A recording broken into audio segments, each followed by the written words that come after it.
There are some apologies you will never hear. Hindi dahil sa hindi mo deserve, kundi dahil may mga taong hindi marunong umamin sa pagkakamali nila. You know, several times this has happened to me.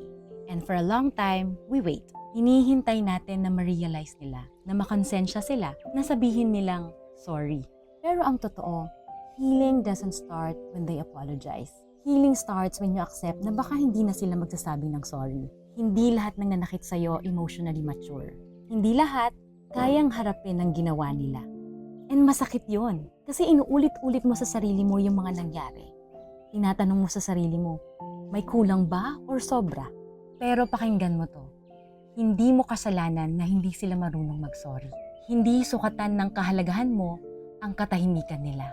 Their silence doesn't define your value. You don't need their apology to move forward. You don't need their closure to heal. Minsan ang closure ay ikaw na mismo. Ina-acknowledge mo yung sakit, inaamin mo sa sarili mo na nasaktan ka.